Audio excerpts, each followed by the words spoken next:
Muito bem, boa tarde. Então, vamos dar início a mais uma reunião do programa de residência de geriatria da Faculdade de Medicina de Jundiaí. Eu sou o professor Ivan Abraham, eu sou coordenador, e hoje eu tenho a honra de ter um grande amigo aqui, meu companheiro de aventuras midiáticas do Ponte Aérea, né, o professor Virgílio Garcia Moreira, né, um grande nome aí da geriatria, não só do Rio, mas nacional, né, o Virgílio é professor da Universidade Estadual do Rio de Janeiro, né? É um professor, pesquisador, e assim como eu, tem uma carga horária assistencial muito grande, né? Então, sempre é uma pessoa muito boa para a gente trocar experiências assistenciais de vida real, né, da geriatria, que eu acho que é a coisa mais maravilhosa quando a gente fala de geriatria e gerontologia, a vida prática, porque as evidências em si são altamente limitadas, né, pela heterogeneidade dos idosos e pelo estigma de se trabalhar com idosos complexos no mundo da pesquisa, né? Então, sempre vale muito a pena a gente ouvir a experiência do Virgílio, os comentários que ele tem da vida prática, né? Então, é um prazer tê-lo aqui, vou deixar ele se apresentar também, hoje falando de um tema de quedas, né, um tema altamente relevante, né? Tomara que ele volte mais vezes, acho que ele demorou para vir para nós aqui, e tomara que ele venha mais vezes. Virgílio, obrigado de novo. Eu que agradeço, querido Ivan. É um prazer estar com vocês, estar com seus alunos, né, estar com colegas, né, participando, dividindo informações. É, e assim, falar sobre esses temas, e assim, a iniciativa de vocês é encantadora, ainda mais de abrir isso dentro do YouTube e possibilitar que quem quer que seja possa assistir. Isso é muito legal, né? Eu sou um assíduo assinante, assistente de vocês e partilhador das informações, que tem muita gente boa, né? Chegando aí, desde, enfim, né, professores de fora até o pessoal de dentro do Brasil também, que isso é muito legal. Eu só tenho a agradecer o convite e como você mesmo disse, né, Ivan, a gente é clínico, né? A gente tem essa raiz, essa veia de ver paciente, ver terapia intensiva, ver ILPI, ver atenção domiciliar. E você, muito mais do que eu ainda tenho um apreçozinho pela pesquisa, né? Obviamente que a gente se inspira aí nos seus trabalhos, nesse material todo, para aprender nessa parte de investigação também, mas os dados, né, Ivan, como você mesmo disse, a gente preza pela evidência científica, a gente preza pelos dados duplo cego, randomizados, placebo controlados, por mais que dentro da geriatria a gente saiba que eles não são tão abundantes quanto em outras áreas do conhecimento, e aí vem as trocas. E aí, assim, eu acho que na formação do jovem geriatra, ter a habilidade de ter trocas dentro desse contexto, ela é fundamental. E, em especial, desse tema, né, que você convidou a gente para falar, um dos grandes Is da geriatria, um dos grandes Ms, né, propostos pela professora Mary Tinetti, que é a mobilidade ou as quedas, né, dentro dos idosos. Isso faz parte, né, essa foi legal, né, rever, porque essa foi a minha prova, a aula, né, de professor adjunto, foi quedas, né? Foi esse o tema que a gente apresentou. E ontem eu fui revisitá-la, né, para poder verificar o que tinha de novo, o que tinha de dados recentes, e foi muito bom, porque tem dever de casa aí para todo mundo, para a gente estudar de coisas novas, não tão recentes, mas desse ano, né? Para a gente poder discutir aí a respeito de quedas também. Eu vou começar a partilhar um pouquinho minha tela, mas assim, a ideia é a gente ser o menos formal possível e é isso tudo, já que as evidências que a gente traz dentro da estabilidade postural e das quedas, elas são muito contundentes de como avaliar, como abordar. Como todo mundo sabe, né, assim, abordar queda é de uma ordem, de uma complexidade imensa. Isso falando tanto dos fatores intrínsecos quanto dos fatores extrínsecos. Se eu avalio intrinsecamente, hoje mesmo, a paciente saiu agora do consultório às 9 horas, uma história de queda de repetição. Quando já vem para a gente com essa queixa, acaba sobre um ponto de vista facilitando e a gente vai focar, porque, gente, queda é marcador de morte. Aquele indivíduo que cai uma vez, de acordo com a sua faixa etária, como já já a gente vai ver, ele tem uma probabilidade de cair de novo em até 50% se ele tem mais de 85 anos de idade. E a taxa de mortalidade nesses indivíduos pode bater até 70%. Então, o que a gente brinca, e o que todos os estudos epidemiológicos brasileiros, né, internacionais mostram para a gente, é que queda é um desfecho duro, um desfecho muito nocivo e que marca, se não a morte do indivíduo, a perda funcional, né? Então, assim, sempre quando eu analiso esse indivíduo que está caindo, eu tenho que avaliar visão, audição, sistema cortical superior, cerebelo, vias de conexão neuronal, feixe trato posterior, vias somáticas de inervação, estrutura muscular, osteomuscular e cardiovascular. Então, é dessa ordem de complexidade, aliada, claro, ao sistema vestibular, que a gente pode perceber que o indivíduo tem inúmeras alterações em cada um desses nichos. Então, abordar aquele que cai não é simples, não é fácil e exige do geriatra, né, esse conhecimento profundo em cada um desses segmentos corporais. Obviamente, nesses próximos 50 minutos, 40 minutos que a gente vai falar, é impossível dividir esse grau de complexidade. Existe um manual específico só sobre a marcha humana, de quase 700 laudas, para que a gente possa entender, né, a complexidade daquilo que a gente está falando. Mas quando a gente fala da própria instabilidade postural, eu estou falando desse elemento que nos faz seres humanos, que nos coloca enquanto Homo sapiens, e o que, né, desse Homo neanderthalis, né, e nos coloca em pé, à medida que a gravidade nos impulsiona, ou melhor dizendo, aquilo que nós queremos nos lançar nos impulsiona, a gente sabe que isso também é uma grande limitação. O corpo humano, o corpo da espécie humana, como diz o professor Robert Butler, ele deveria ter uma outra conformação para ficar em pé. Ele tinha de ter as vértebras muito grandes, a gente tinha de ter uma estatura bem menor e toda uma outra complexidade que nos tornariam extraterrestres, coisa que hoje o Homo sapiens ele se adapta a essa condição. E nessa percepção, a gente observa que essa nossa ação de nos colocar nos bípedes nos traz repercussões muito grandes.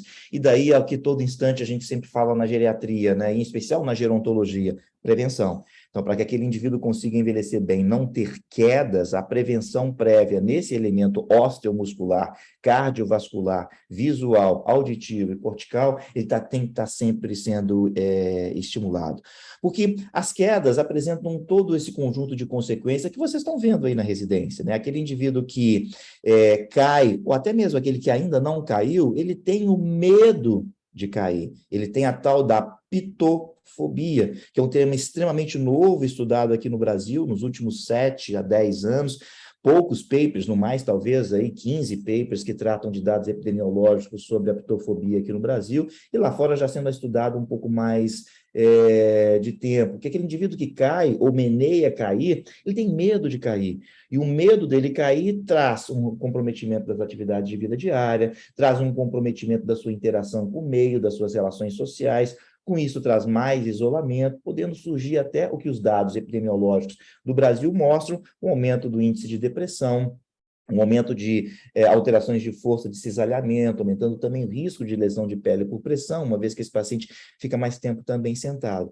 Isso falando das causas psicológicas, sem falar, claro, das causas físicas propriamente ditas, secundárias a essa queda. Desde trauma, hematoma subdural, aquela velha regra, né? Quando o idoso cai e ele tem um traumatismo craniano, é mandatório que nós realizemos uma tomografia, já que a incidência de hematoma subdural nessa nossa população é muito grande.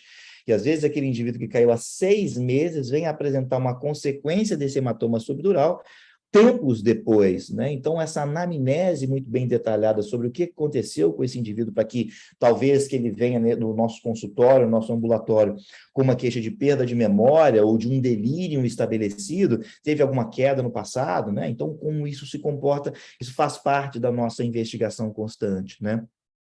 E, claro, aquele indivíduo que apresenta quedas tem risco de hospitalização, tem risco de institucionalização e risco, como a gente já está falando, da própria mortalidade, né?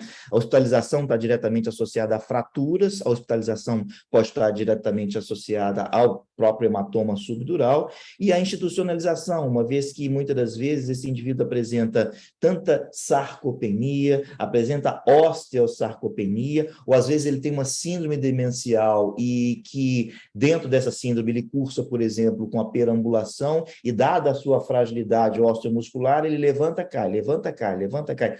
Quão comum é a gente observar isso no nosso dia a dia, em especial, vamos pensar na instituição de longa permanência, nesse idoso, sim, que tem um quadro demencial, que está perambulando, que caiu 1, 2, 3, 4, 5, 6, essa semana mesmo, né? 2 semanas atrás, um idoso que caiu 14 vezes dentro da instituição de longa permanência.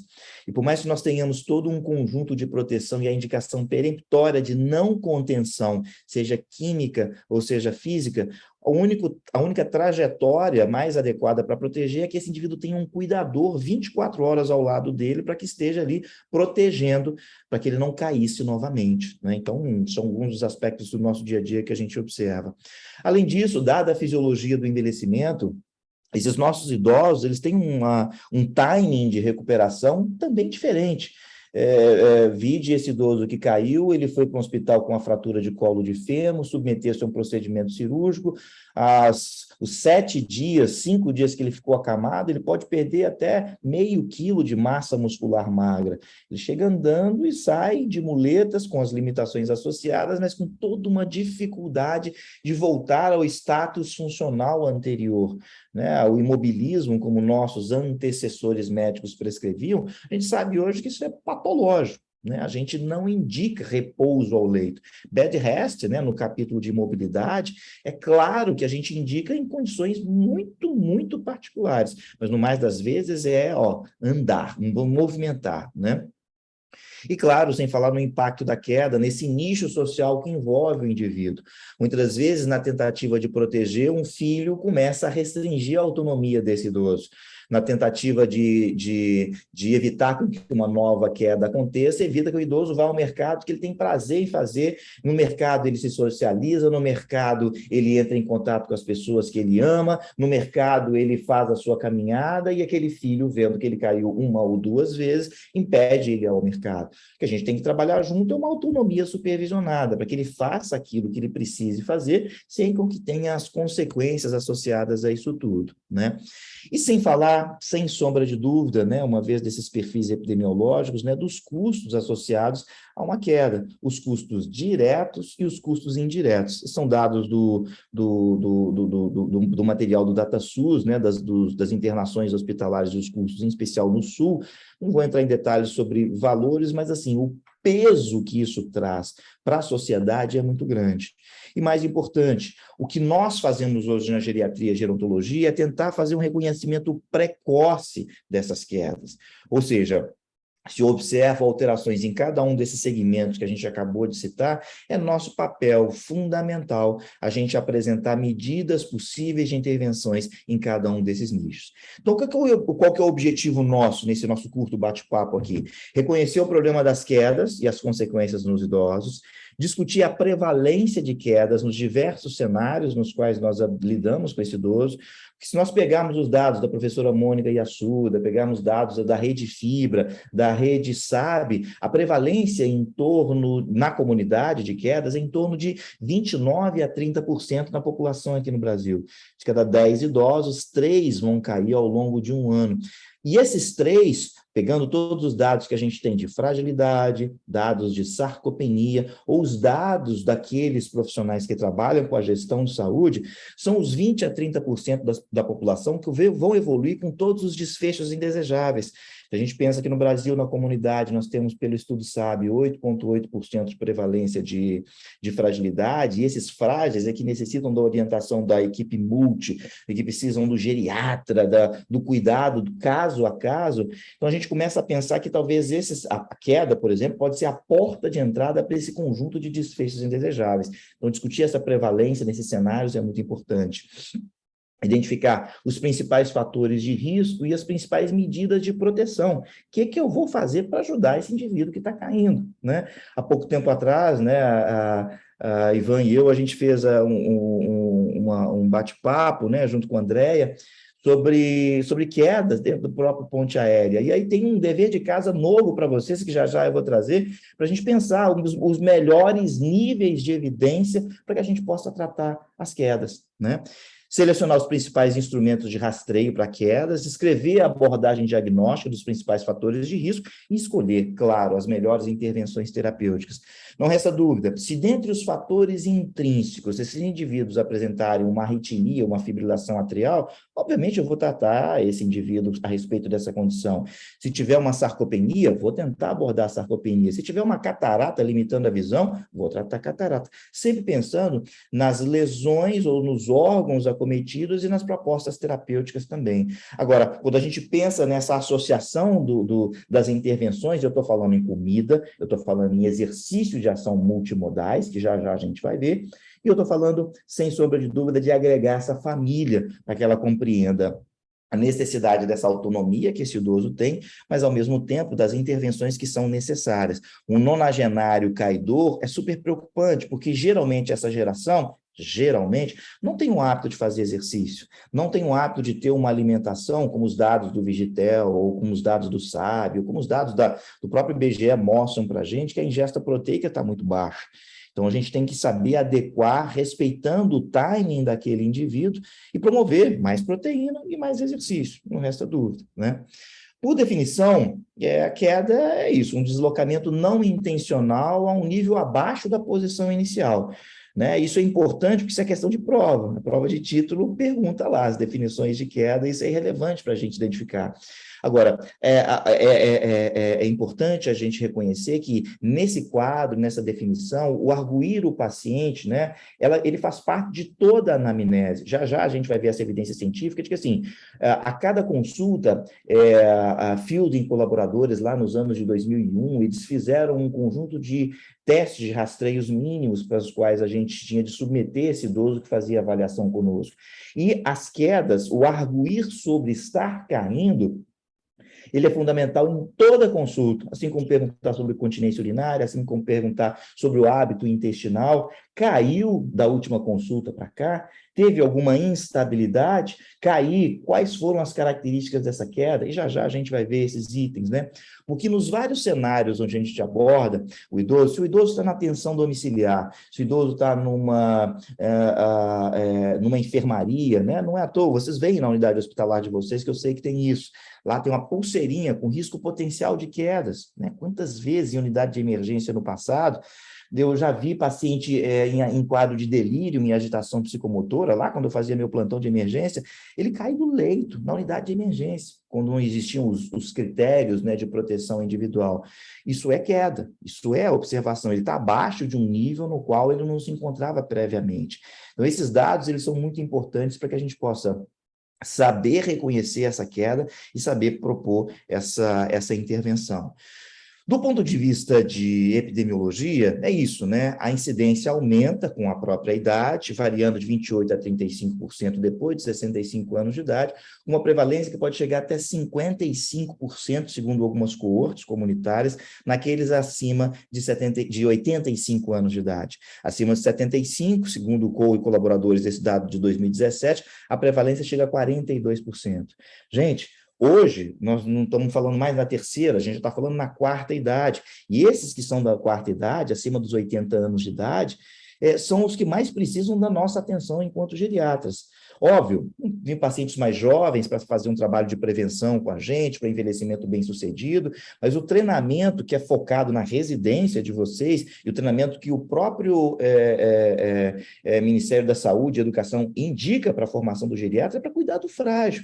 Não é à toa que o caderno de 19 de saúde do idoso, ele trabalha eminentemente com o conceito de fragilidade, onde a queda, né, é um grande marcador, uma forte associação com essa condição. E no cenário das instituições de longa permanência, 50% dos idosos vão cair, que lá estão os mais idosos, estão os mais vulneráveis e os que têm mais limitações. Dos 5 cenários clássicos, atenção domiciliar, instituição de longa permanência, unidade hospitalar, internação, unidade ambulatorial e os cuidados paliativos, que é onde a formação do geriatra está imersa, nesses 5 cenários tem quedas a todo instante. E dentre eles, onde mais se cai primeiro, ILPI e segundo, dentro de casa. Então, a atenção a esses 2 cenários, ela tem que ser constante e ininterrupta, né? E esses são os dados: 2/3 dos idosos que caem vão cair novamente em 6 meses. Isso é da tese de doutorado da querida Mônica Perracini, né? São dados antigos, mas extremamente atuais. né, verificando e sendo replicados e associados em quase todos os estudos epidemiológicos que a gente vê aqui no Brasil. Aqueles que têm dependência nas atividades básicas de vida diária, né, têm 14 vezes maior o risco de cair. Mais uma vez, atenção ao nosso frágil, ao nosso vulnerável. 70% das mortes acidentais, né, estão associadas a quedas, né, e aqueles que são hospitalizados decorrente às quedas têm uma chance de mortalidade em até 50%. Daí esse nosso papel da importância, reconhecer o quanto a queda ela é relevante, né, dentro da nossa avaliação. Bernard Isaacs, lá na década de 70, quando descreveu os 5 Is da geriatria, ele apontava as quedas, né, ou a instabilidade postural como um grande marco de entrada na grande parte das outras síndromes, né? E essa correlação, né, entre medicações, incontinência, a presença da própria imobilidade como uma consequência também das quedas, e essa rede intrincada de questões envolvidas nos 5 Is da geriatria. E mais recentemente, agora em 2019, a professora Mary Tinetti apresentando os 5 Ms, e aqui, no caso, a instabilidade postural entrando no mobility, né, ou na mobilidade, a importância da mobilidade, não somente enquanto doença, queda, instabilidade postural, mas a mobilidade do lançar-se em direção àquilo que o idoso quer fazer, né? A mobilidade de ir ver um filho, a mobilidade de fazer o que ele, ele deseja, respeitando a sua autonomia. E nesse trabalho, ele mostra, um trabalho também agora, já estão fazendo aí 10 anos, 11 anos dele, mas desses riscos ou fatores de risco mais comuns associados às quedas. Isso é também questão de prova, né? Porque isso traz para a gente, né, cada um desses elementos que eu observo no meu dia a dia. Ele tem fraqueza muscular? Tem. Estou aqui medindo com o meu dinamômetro, pego meu dinamômetro que está aqui no consultório, tem lá com uma força muscular, as clássicas que a gente tem, ou já estabelecidas por faixa etária, se está reduzida, ele tem uma razão de chance de 4,4 vezes maior cair. Se tem uma história de quedas, 3 vezes maior o risco de cair. Alteração do equilíbrio, 2,9, e etc, e etc, e etc, até mesmo um quadro de alteração do seu humor, com 2,2 vezes o risco maior de evoluir com quedas, caso ele seja depressivo ou não. Então, assim, gente, isso é o nosso dia a dia, esse é o nosso feijão com arroz. Saber avaliar a queda, isso tem que fazer. E, assim, quando o paciente já entra aqui no consultório, hoje eu estou no meu consultório privado, nesse momento, mas ele sentou ali, ele hoje estendeu a mão para mim, me cumprimentou, apertou minha mão, joguei álcool depois, né, que a gente tem que fazer isso agora, joguei álcool depois, mas assim, ele começa a andar, eu já começo a perceber como é que está esse equilíbrio nessa marcha. A própria professora Mary Tinetti, em um dos grandes instrumentos, né, proposto, o POMA, Performance Oriented Measurement Assessment, ela propõe que a altura do passo, a largura do passo, o comprimento do passo, como esse paciente se comporta no giro rotacional, eu já estou pontuando ele no POMA, no teste de Tinetti, e verificando o risco dele cair no equilíbrio e na marcha. Então, isso faz parte do nosso dia a dia, nessa razão de chance, nessa observação, tá? As drogas têm um papel também super relevante, né? A iatrogenia envolvido nisso. Não é à toa que a gente tem os critérios de Beers, não é à toa que a gente tem os critérios STOP, não é à toa que a gente faz auditoria de remédio em toda consulta. Toda consulta é nosso papel, a gente brinca que geriatra é médico que não gosta de remédio, claro que a gente usa, e é a tecnologia, junto às medicações, que permitiu, entre outras coisas, a longevidade, mas aí, né, a polifarmácia aumenta em 1,75 vezes, no dados, né, agora de 2020, nesse paper da Gans e colaboradores, aumentam o risco de cair. Os antipsicóticos, 2,3 vezes o risco de cair. E aí, o quanto nós usamos antipsicóticos, sem uma evidência clara para o tratamento de demência. Mas é o que, às vezes, a gente consegue fazer. O paciente com distúrbio comportamental associado a uma síndrome demencial, né, os dados também do professor Jeffrey Cummings já mostram que 22% vão apresentar perambulação, 60% dos doentes com Alzheimer vão apresentar ao longo de 3 anos agitação psicomotora. Como eu manejo isso? Primeiro, não farmacológico, mas nem sempre isso é possível, né, gente? Nem sempre. Vamos pensar no cenário da longa permanência, se o paciente começa a agitar, é um efeito dominó. É um peteleco naquele dominó que agita todo mundo que está ali ao redor. Então, esse equilíbrio, né, ele tem que existir. Os benzodiazepínicos, os antidepressivos, os diuréticos de alça, ou seja, as drogas têm um papel de suma relevância. Não é à toa que a gente está cheio de aplicativo para estar utilizando. Eu não prescrevo drogas sem antes checar o aplicativo, quais são as interações. Com o tempo, é claro, a gente começa a dominar as associações. Bloqueador de canal de cálcio junto com imidazólico. É um antipsicótico que vai misturar com um diurético de alça, quais são os efeitos que isso acaba acontecendo. Mas, assim, no dia a dia, a grande sugestão para vocês é ter lá um aplicativozinho, Lexicon, Memet, qualquer um deles, para que a gente lance mão dessa tecnologia beneficiando os nossos pacientes. Tá? Então, sempre pensar nas drogas, porque essa é a complexidade da marcha. Então, assim, cada uma dessas angulações, cada gínglimo, cada êntese, cada movimento que se faz, ele está submetido à gravidade.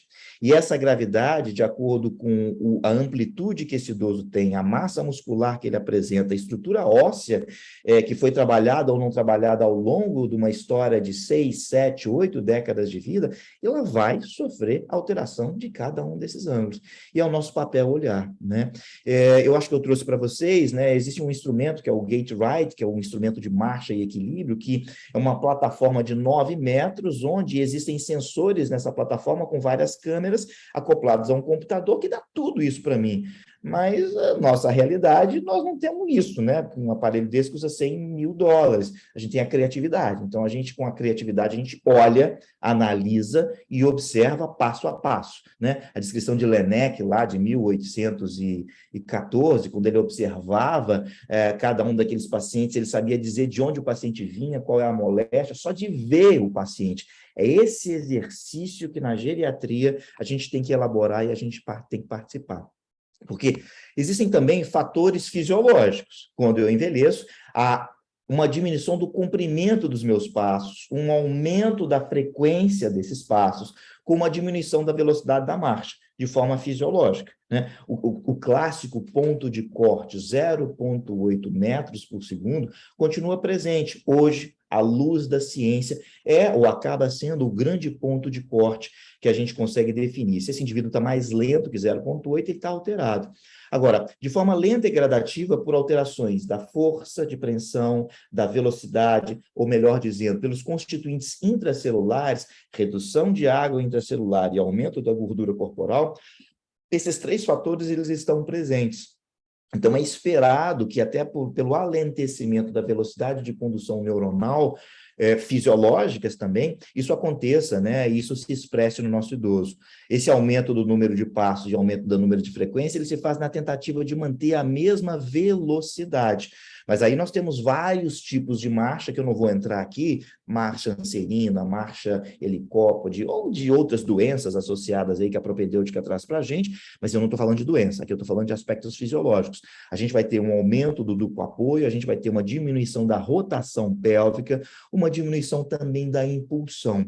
Então, saibam que isso é fisiológico, isso vai acontecer. Tanto que quando ele levanta da cadeira do consultório para vir até mim, eu vou entender que existem algumas alterações. Agora, quando eu aplico o teste de velocidade da marcha, ou eu uso o Short Physical Performance Battery, vocês conhecem, vocês utilizam esse teste, vamos fazer teste de Berg, enfim, se eles estão alterados, tem problema aí no meio. Os pontos de corte, eles são muito importantes para a gente, né? E é uma seara para um bom bate-papo que define tudo aquilo que a gente utiliza na geriatria. Além, claro, de forma fisiológica, a questão do pé mais plano e a diminuição do balanço dos braços que interferem diretamente para a gente. Porque se ele cai, ele vai para a instituição de longa permanência, ele vai reduzir a atividade física, ele vai ter descondicionamento, depressão, ansiedade, autoestima, queda, fratura, internação e morte. Então, é tudo aquilo que a gente já comentou a respeito da queda. Fator importante, primeiro, o que é a queda? Baixo do nível habitual. Segundo, fatores de risco, todos aqueles elementos. Terceiro, aspectos fisiológicos da queda, ou seja, aspectos fisiológicos da marcha e do equilíbrio. É importante a gente conhecer e saber discernir entre um dado e outro. Entre as etiologias, entre os fatores associados, o que a gente sabe que Entre as situações mais comuns, estão associadas a esse elemento de levantar-se da cadeira, né? Então, assim, é aquele momento do mais comum do dia a dia desse idoso. Ele está na casa dele, no sofá dele, naquele elemento habitual, ele vai se levantar e sentar-se da cadeira. Ou para subir ou descer escadas em um cenário fora do seu habitual, né? Foi para a casa de um neto, foi para a casa de um filho, ele está num cenário onde não é o dia a dia dele. Levantar-se da cama também ocorre a incidência de quedas, andar sobre superfícies escorregadias. Como a gente disse, avaliar as quedas, a gente analisa os fatores intrínsecos e os fatores extrínsecos. Os fatores extrínsecos têm uma complexidade imensa e eu sugiro muito vocês entrar no casasegura.arc, pequeno manual, baratinho, né, de adquirir, e onde tem todas as métricas, né, do que se avaliar no que é chamado da Casa Segura. O próprio Ministério da Saúde, o site da USP também tem, o Núcleo de Porto Alegre também tem, a sociedade, a SBGG também tem alguns dados que falam só sobre Casa Segura, porque assim, na nossa consulta, é nosso papel apresentar isso. Se eu tenho, por exemplo, num cenário de atenção domiciliar, eu sou convidado a ir até a casa daquele indivíduo, eu peço licença para ele, posso conhecer seu banheiro? Posso conhecer sua cozinha, para que a gente possa adaptar isso de forma mais adequada, porque, assim, a gente observa um tapete, que é a regra, né? A gente mais observa aquele tapete, foi para passear, trouxe um tapete lá de longe, é o mais lindo, mais bonito, eu vou deixar no chão. Não deixe no chão, ele vai cair, né? É tão bonito, é tão relevante esse presente, pendura ele na parede. Pendura ele na parede que ele vai ficar mais bonito, ainda mais elegante, ele vai escorregar e vai cair. Pegar um objeto quando está no chão, né? O paciente tende a ter esse desequilíbrio em algumas dessas alterações. O que é isso? Entre esses fatores de risco, a gente está falando de causas intrínsecas e a gente está falando de causas extrínsecas. A idade avançada, o sexo feminino, o medo de quedas, alterações dos pés, e não tem dúvida, gente, deitou na maca, né? Examinou o paciente, tem que tirar a meia dele. Vai ter chulé, vai ter pereba no pé, mas tem calo no pé. Ele tem frieira entre os dedos, ele está apresentando uma rugosidade alterada, ele tem uma artrose desses pés, ou seja, a base de sustentação, eu, geriatra, eu tenho que examinar. Não tem como. Eu tenho que olhar esse pé com carinho, né? A própria sarcopenia, que são causas intrínsecas, síndrome da fragilidade, até mesmo comprometimento sensorial, perda auditiva, perda visual, é o paciente diabético que está com a glicada lá nas alturas e já tem uma neuropatia periférica, que tem um teste de monofilamento alterado, que a gente observa que ele não tem sensibilidade. Como diz o carioca aqui, vai dar ruim o trem, não vai prestar, não. Além, claro, do próprio comprometimento de marcha, quando a gente fala dessas causas intrínsecas. Das causas extrínsecas, eu estou falando de polifarmácia, como a gente já comentou, do uso de drogas psicoativas, mais uma vez, a intoxicação, a suspensão abrupta de medicações, sempre guardar isso, gente. Na geriatria, a regra da prescrição é start slow e go slow, exceto para analgesia e antibiótico. Start slow, começa a dose devagarinho, ou você vai retirar a substância. Agora, hoje mesmo no consultório, num paciente com uma fase avançada da demência, eu vou desmamar o anticolinesterásico dele, né? Eu vou tirar devagar, eu vou tirar de forma lenta, apesar dos manuais poderem recomendar o contrário, mas sempre guardem isso, porque a fisiologia do idoso modifica-se por completo, e às vezes aquela droga pode estar tendo algum efeito, e a gente diminuir isso devagarinho é muito mais prudente do que a gente suspender de forma abrupta. O uso dos nossos pacientes, né, desses calçados inadequados, sempre pensar que o calçado tem que estar protegendo o calcânio, que ele não pode estar solto nem bambo, que ele tem que ter um solado um pouco mais aderente para que haja percepção. O mercado já viu isso, né? Tanto que existem já produtos mais caros ou menos caros mostrando essa adequação, né, no Brasil inteiro. Isso é legal. Nas feiras, né, Expo Forum, que teve aí em São Paulo um mês passado, alguma coisa assim, as tecnologias, elas estão super presentes, né? Semana passada eu estava em Foz do Iguaçu, num congresso de farmácia, encantado com algumas tecnologias formatadas para os idosos. Então, assim, atenção à gerontecnologia, que isso é muito legal, né? O uso de lentes corretivas, né, é sempre importante. As bifocais são sempre problemáticas nesse nosso perfil do idoso. O isolamento social, como causa extrínseca também, associado às quedas, além, sem sombra de dúvida, da própria hospitalização. Gente, considerando esses aspectos, né, gerais que a gente tem do nosso idoso, né, nós vamos aplicar uma série de instrumentos para poder avaliar. Então, eu sempre quero do instrumento que ele seja simples, que ele tenha uma boa acurácia, que ele tenha uma validação para a nossa realidade, né? E, felizmente, a gente já tem instrumentos muito legais que a gente pode estar utilizando. Não vou falar do teste de alcance funcional, mas a gente utiliza muito pouco eles hoje, né? A gente encosta o paciente na parede, pede para ele esticar, se ele faz um esticar em mais de 15 centímetros, tem uma proteção. Mas esse paciente, às vezes, não consegue colocar o calcâneo no solado dessa parede. A inclinação em função de artrose, né? As alterações de cifose desse idoso também não consegue. Então, esse é um teste que a gente pouco usa no nosso dia a dia, na nossa prática. Diferente da escala de Berg, que vocês conhecem, diferente do POMA, Performance Oriented Measurement Assessment, teste de TINET, onde eu tenho itens para avaliar a marcha, eu tenho itens para avaliar o equilíbrio. Não vou entrar em detalhes nesse teste, só para chamar a atenção para vocês, tá? Né? O POMA, né, que a gente tem. Agora, um teste muito legal, teste muito bacana, que aí em São Paulo utiliza bastante, aqui no Rio a gente utiliza muito pouco, que é o SPPB, né, que tem esses 3 formatos. É um teste fácil, simples, com uma acurácia encantadora, e que indiretamente eu já estou medindo a velocidade da marcha. Mas se é muito difícil, se eu tenho um tempo muito curto na avaliação, por que não fazer um time do get up and go nesse nosso paciente? Ele sentado, caminha 3 metros na cadeira, volta. Se ele está fazendo mais de 12 segundos, já é um primeiro filtro para identificar e trazer ele para pertinho de mim e saber se existe ou não um distúrbio, existe ou não um problema. O próprio Short Physical Performance Battery, não vou entrar em detalhes dele, estou acelerando porque tem uns 15 minutos, eu falo demais. Então, o teste de equilíbrio, como vocês já conhecem, a velocidade da marcha também, que é super importante, o teste de força de membros inferiores, que também é super interessante para a gente poder estar aplicando. Aqui no consultório eu uso o Jamar, né? Mas qualquer dinamômetro já tem um papel muito legal, e até mesmo sem o dinamômetro, a gente pode medir a força desse nosso indivíduo. Isso é legal. Aqui no Rio, né, na UERJ, na USP, são os 2 grandes núcleos que tem o Gait Right. E o Gait Right é esse tapetão comprido. Deixa eu ver se eu filmei. Não filmei, não. Mas esse tapete comprido, onde eu... não filmei, não. Onde eu consigo ter vários sensores com uma câmera apontando para mim, junto a um software, dando todas as características, né?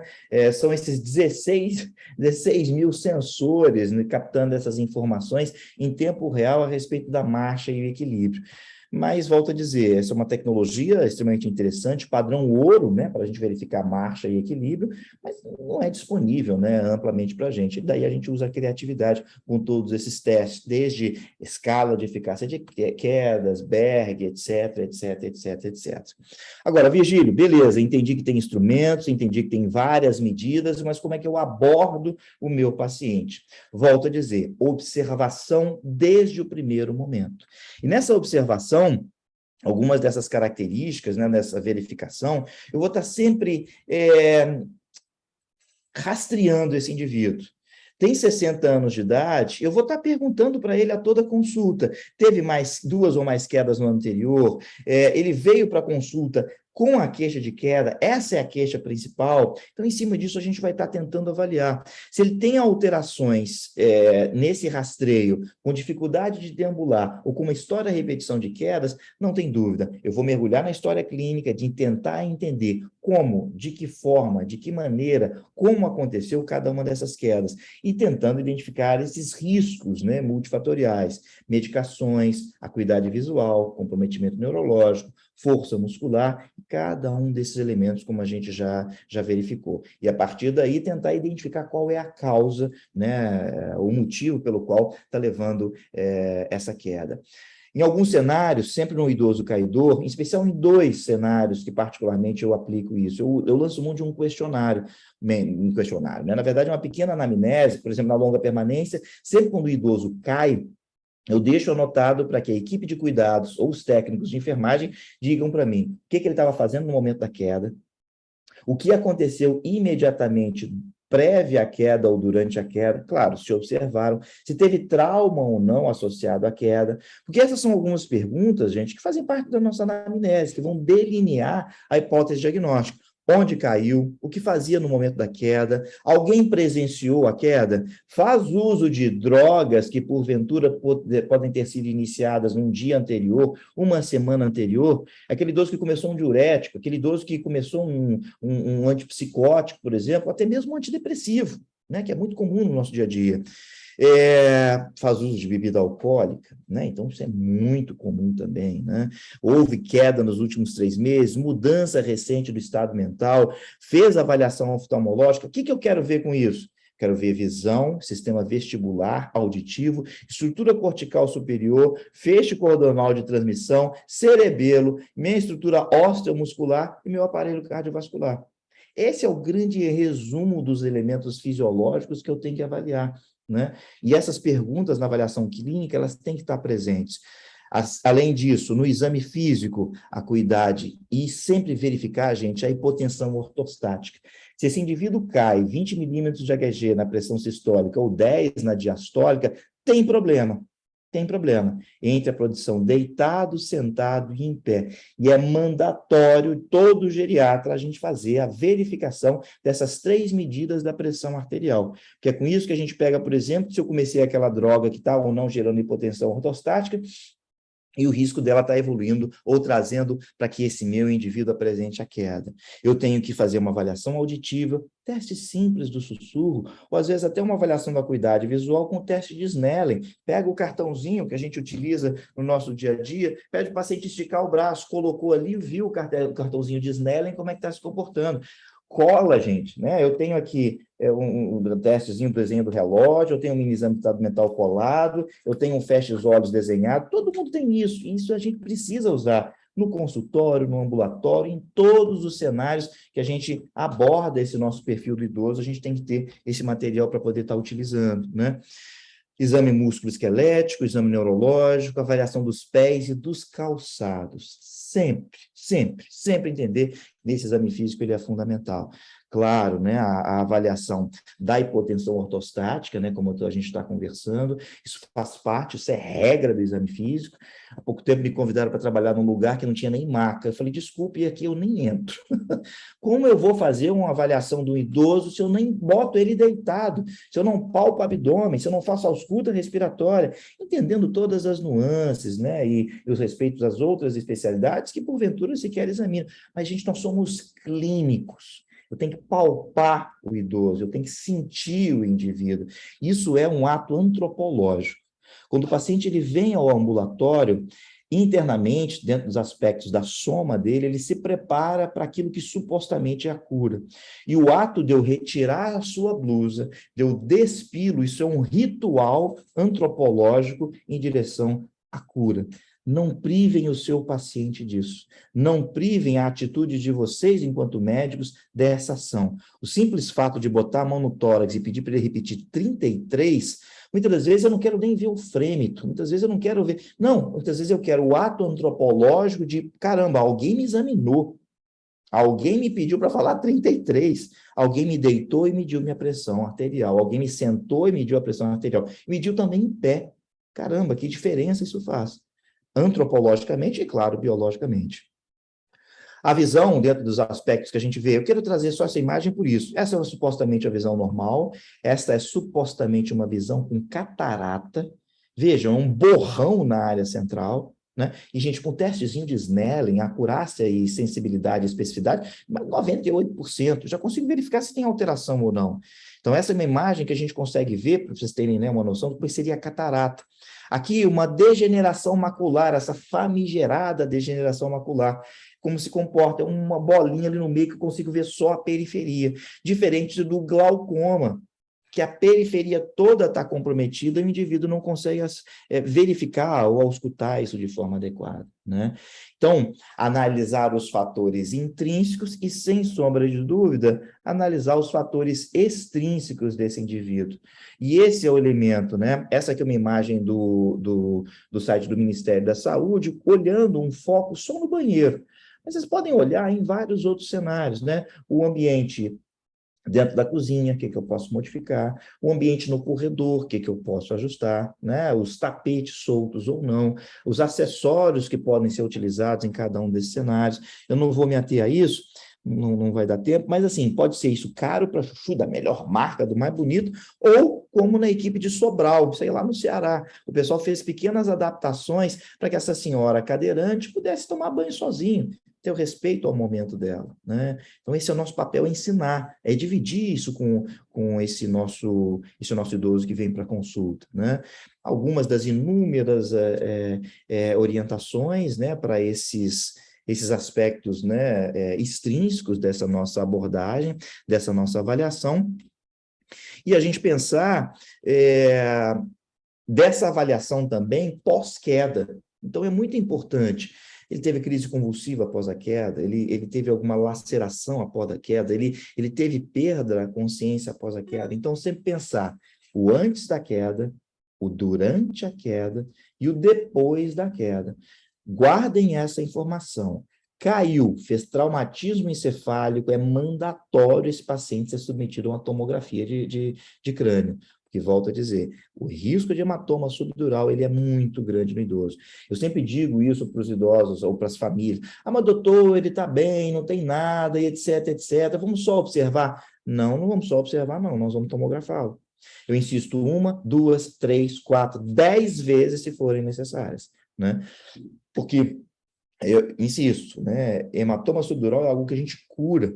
E às vezes esse paciente apresenta algo crônico. 6 meses eu já vi casos, né? O que a literatura já pontua também. Caiu lá em junho desse ano e agora veio apresentar um delírio. Ah, é uma doença de Alzheimer. Ah, não vão fazer imagem. Ah, ele não vai conseguir ficar deitado. Tá lá, um broncotoma. E eu tratando às vezes ele como um anticolinesterase com um distúrbio comportamental supostamente é um quadro demencial, quando é hematoma subdural. Vou lá, dreno e resolvo aquilo tudo, né? A avaliação multifatorial, como a gente já comentou, não vou entrar em detalhes nisso. E, por fim, gente, o que eu quero trazer para vocês são alguns aspectos de prevenção, né? Então, a todo instante, cada um desses olhares intrínsecos e extrínsecos, eu estou pensando em prevenção. Eu estou pensando que a visão está alterada, que a audição está alterada, eu estou pensando em prevenção, prevenção, prevenção, prevenção, prevenção a todo instante.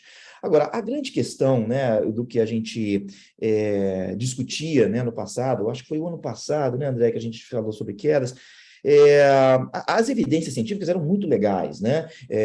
Revisões sistemáticas contundentes, meta-análises bastante interessantes, mas eu vou fechar nosso bate-papo, vou trazer esses dados, né, para vocês, ou seja, os programas de exercício têm um papel de suma importância, em especial os exercícios de intervenção multimodal, Tai Chi Chuan, mais musculação. Aqui a gente fala da prevenção do uso da vitamina D naqueles que têm carência, tem sim alguns achados interessantes, mostrando um benefício de proteção. Essa é uma meta-análise trazendo dados a respeito dessa medida de prevenção de quedas na comunidade, desde a suplementação de vitamina D como um todo, mas é importante guardar essa informação. Isso é válido para sarcopenia, isso é válido para fragilidade.